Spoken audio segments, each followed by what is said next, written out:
പാലയിൽ പരിങ്ങലിലായ K M. Mani PC. ജോർജിന്റെ സഹായം തേടിയതായാണ് എതിരാളികളുടെ ആക്ഷേപം. പൂഞ്ഞാറിൽ വിജയിച്ചില്ലെങ്കിൽ രാഷ്ട്രീയ വനവാസത്തിന് പോകേണ്ടി വരുമെന്ന് തിരിച്ചറിഞ്ഞ ജോർജ് മാണിയെ കൂട്ടുപിടിച്ചതായി LDFും പറയുന്നു. കഴിഞ്ഞ ദിവസം പൂഞ്ഞാറിൽ സംസാരിച്ച കെ.എം. മാണി പി.സി. ജോർജിനെയും പാലയിൽ പ്രസംഗിച്ച ജോർജ് കെ.എം. മാണിയെയും രൂക്ഷമായി വിമർശിക്കാതിരുന്നത് ഇതിന് തെളിവായി ചൂണ്ടിക്കാണിക്കുന്നുണ്ട്. എന്നാൽ ആരോപണങ്ങൾ തള്ളിക്കളയുകയാണ് കെ.എം. മാണി. കഴിഞ്ഞ കാലഘട്ടങ്ങളൊക്കെ ജോർജ് എത്രയോ 11 തെരഞ്ഞെടുപ്പിൽ എതിർത്തയാളാണ്. ഇതിന് ഞാൻ ജയിച്ചില്ലേ. അപ്പോൾ ജോർജിൻ്റെ സഹായത്തിന് വേണ്ടി ഞങ്ങൾ തമ്മിൽ ഒരു അവിശുദ്ധമായ എന്തെങ്കിലും ഒരു ഇതുണ്ടെന്ന് പറയുന്ന ഒരർത്ഥവുമില്ല. പിന്നെ ഏതൊരാൾ വോട്ട് തന്നാൽ ഞാൻ വാങ്ങും. പൂഞ്ഞാറിൽ UDFിലെ ജോർജ് കുട്ടി ആഗസ്തി വിജയിച്ചാലും പി.സി. ജോർജ് വിജയിച്ചാലും കേരള കോൺഗ്രസ് എമ്മിന്റെ അക്കൗണ്ടിൽ വരുമെന്ന പ്രചരണം ശരിയല്ലെന്ന നിലപാടിലാണ് പി.സി. ജോർജ്. തനിക്ക് കിട്ടാനിടയുള്ള LDF വോട്ട് ഭിന്നിപ്പിക്കാനുള്ള തന്ത്രമായി പ്രചരണത്തെ കാണുന്നു. പൂഞ്ഞാറിൽ ദുർബലനായ സ്ഥാനാർത്ഥിയെ ഞാൻ ഇട്ടുകൊടുത്തിട്ടുണ്ട്.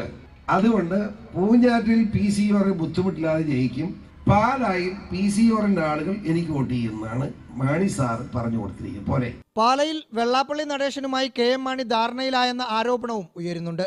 റഹീസ് റഷീദ്, മീഡിയ 1, കോട്ടയം.